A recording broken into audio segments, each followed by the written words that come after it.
Bien, Ricardo, vamos a abrir entonces la charla con Jorge respecto de lo que nos pasó en el país o cómo observó en el país. Abrí vos el juego si querés.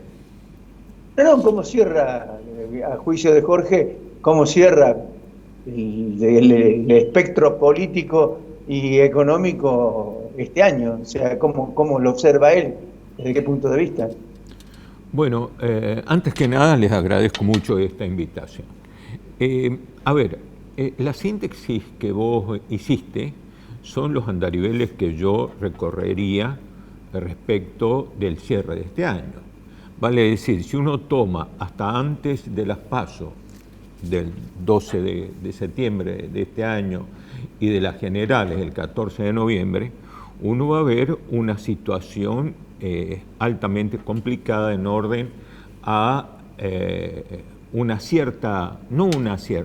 enemistad entre el público, entre la gente, entre los ciudadanos y la clase política. En verdad, la derrota que sufrió el kirchnerismo fue una derrota no tanto para optar por Juntos por el Cambio, cuanto para salir de una situación en donde se había demostrado falta de capacidad de los gestores, de todos, ¿cierto? Quienes gobernaban, particularmente el presidente, la vicepresidenta, y por otro lado, aparte de la falta de capacidad, yo diría una situación de falta de principios morales, vale decir, corrupción. Esa situación de que es incapaz y que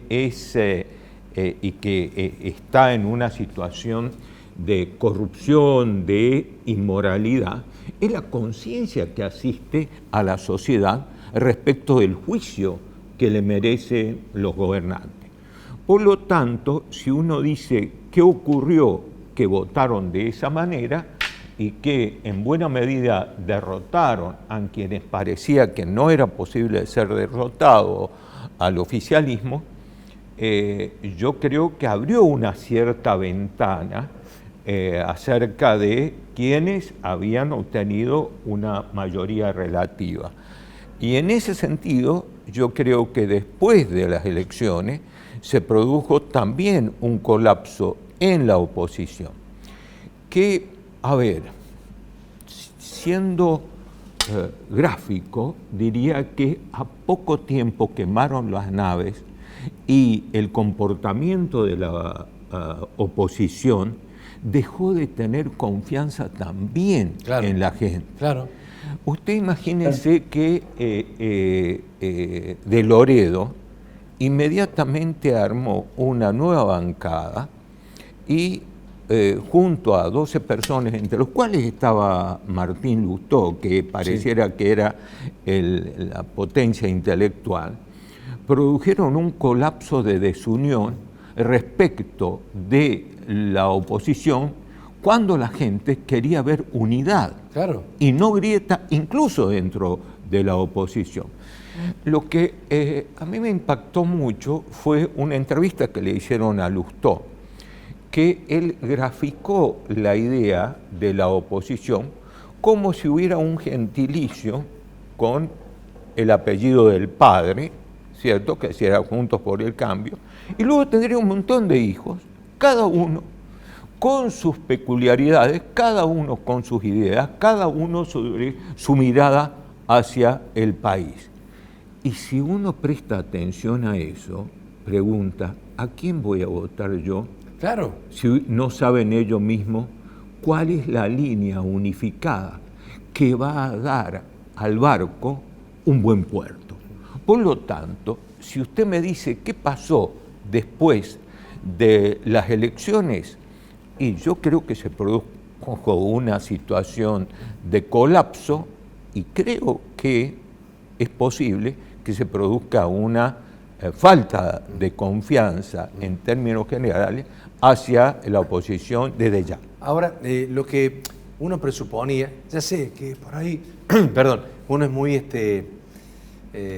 ilusorio por lo menos, pero yo pensaba que después del resultado viendo la alternativa, viendo que estaba debilitado Fernández también, había quedado debilitado, iban a buscar tal vez eso que tanto quiere la gente, che, siéntense y pongamos algunas pautas en común para ir hacia adelante. Es decir, con la oposición, con los sectores empresariales, económicos, en fin, y especialmente con la política, con la oposición. Y esto también se dibujó, no tuvo una referencia cierta de decir, vamos a ver si por lo menos trazamos este que perdió, este que ganó, este que está en el gobierno, a ver cómo podemos avanzar hacia adelante. No se produjo esto. No solamente no se produjo, sino con el ejemplo que dio Ricardo respecto del proyecto del juego en la legislatura provincial, la unión se produce respecto de una situación crítica, de una situación que merece la crítica. Y no se produjo en orden de una armonía de quienes están gobernando. Esto no solo en la provincia, en la nación se profundizó en grado sumo.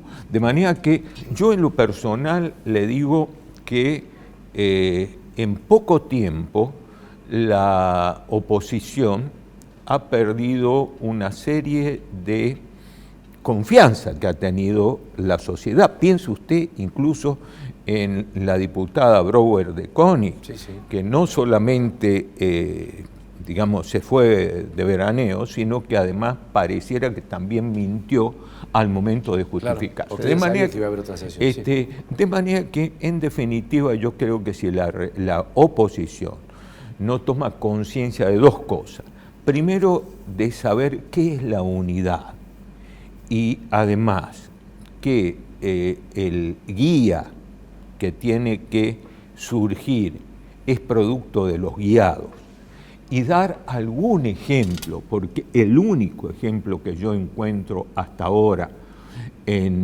ahí en el último tramo de este año, el único es el caso de Bullrich, ¿cierto? Sí. Un hombre que en su situación crítica de salud acude a la armonía y a un llamado para la unidad, que es lo que usted cree que puede encaminar a un país, y yo también. ¿Ricardo? Sí, coincido con lo que dice Jorge, pero yo diría que apuntaría a esto concretamente. Yo creo que la Plaza del Festejo fue una plaza del festejo. Fue una plaza del festejo que se concretó en el recinto de la Cámara de Diputados en el momento de la sanción del presupuesto. Es decir, el error de la oposición fue dejarle la libertad al gobierno nacional de utilizar discrecionalmente el presupuesto que tiene con la posibilidad de no tener la sanción, al no tener la sanción, utilizar con absoluta libertad, si se quiere, los excedentes que se producen en materia de recaudación. Claro. Esto lo hemos hablado, Pepe, la semana pasada. Sí. Entonces, ¿qué sucede? Ahora aparece el consenso fiscal. En el consenso fiscal se meten todos los gobernadores, aumento de impuestos, entonces ahí se empieza a ver concretamente la función del gobierno y la característica que tiene el gobierno con el presupuesto extendido. Y el otro resultado, concretamente, es el tema del impuesto a la herencia, la otra sanción, donde allí la oposición termina demostrando nuevamente de que resulta perdedor porque pierde el valor de la palabra y de alguna manera representa ante la sociedad la frustración de una elección, del resultado de una elección que la favorecía notoriamente. Es decir, el quiebre concretamente que se produce dentro de Juntos por el Cambio, a raíz de lo de Loredo en su momento, de lo de Brouwer de König, que es espantoso, de lo que sucede en Córdoba con Juntos por el Cambio, demuestra concretamente que se perdió el respeto, el valor de la palabra. No se respetan ni ellos mismos. A ver, no hay respeto dentro de Juntos por el Cambio. Es decir, han distorsionado la voluntad popular que le había concedido la sociedad ante el desastre que tenía o que experimentaba la característica y la política de este gobierno, con una ruptura total y absoluta de no solamente el valor de la palabra, de la inmoralidad que en algunos casos, tanto allá como acá en Córdoba, se produce con las actitudes de los legisladores. Sí, y digo, lo que pasa es que por ahí uno dice, bueno, estamos tirando pálidas, tantas pálidas a final de un año, ¿no? Pero la realidad es que uno pensaba que con una elección definida como se definió, íbamos a tener otro escenario, y especialmente si es que la oposición iba a vertebrarse como un sentido de unidad, como lo que vos decías, e iba a proponer cosas. Pero lo que hemos ido viendo es que, sin embargo, me parece a mí que el gobierno, a pesar de que perdió las elecciones, el protagonismo lo tomó la oposición, pero no justamente por lo que ganó, sino por la división que mostró. Así es, así es. Entonces le dejó nuevamente el lecho al gobierno para que de algún modo se acomode con las mismas herramientas que tenía antes, ¿no? Sí, aquí hay dos cosas, ¿no? Lo que insiste Ricardo sobre el valor de la palabra. A ver, el valor de la palabra tiene una profundidad de carácter divino, vale decir, no se olvide usted que la primera frase de los evangelios según San Juan era: al principio era el verbo. Vale decir, el verbo se hizo carne significa que la dimensión de la palabra humana tiene el carácter de Dios cuando aparece Cristo y comienza a dar su enseñanza hacia la humanidad. Esta idea del valor de la palabra se trasunta en lo político, en la confianza que usted tiene de que cuando usted dice algo, se supone que esto va a ocurrir, o por lo menos cree en la persona en que está hablando, que usa la palabra. Y ese quiebre es muy difícil de, ¿cómo le puedo decir?, superarlo cuando usted ya advierte y está convencido que el valor de la palabra en un presidente, en un opositor o quien fuera, no es más susceptible de confianza alguna.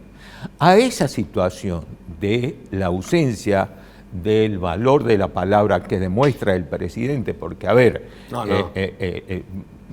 todo lo que usted puede seguir por parte del gobierno de Alberto Fernández desde antes de ser presidente hasta ahora, solamente puede justificarse porque Cristina tomó a Alberto Fernández en cuanto era opositor a ella, y superó con eso la posibilidad de que la gente creyera que porque era diferente lo podían votar un poco más y ganar. En eso fue genial, Cristina. Pero dejemos de lado eso. Si usted observa dentro del esquema gobernante, ahí yo creo que no sé si ahí es posible suponer que que el gobierno se ha fortalecido. Y le digo por qué. Mire, uno de los puntos claves del ejercicio del poder político requiere que el núcleo gobernante tiene una solidaridad extrema. No tiene situaciones ríspidas, no tiene antinomia, no tiene contradicciones. Si usted observa el escenario del gobierno nacional, a ver, perdóneme la expresión tan gruesa, es una bolsa de gato. No, claro, ¿Vale? de eso estoy vale de decir, acuerdo. De manera que, de alguna manera, lamentablemente, tampoco se puede tener confianza acerca de la conducción del barco cuando van hacia cualquier lado menos al puerto. Ricardo, tenemos Jorge, 30 segundos tengo para que cierres. No, quería apuntar una sola cosa nada más. Cuando yo hablo del valor de la palabra, también me refiero a, digamos, a la sanción de la ley que modifica la ley de Vidal para las reelecciones de los intendentes en la provincia de Buenos Aires, donde la oposición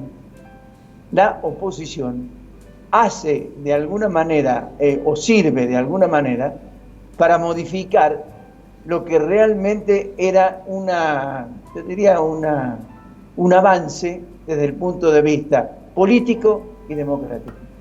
Una Fíjate bula a la vos, República. ese valor de la palabra se tuerce, se quiebra de alguna manera también, ¿me entendés? Cuando oficialismo y oposición se unen para sancionar una ley que de alguna manera responde a anular la ley anterior y que beneficia concretamente a la casta política a la que se refiere Milei permanentemente.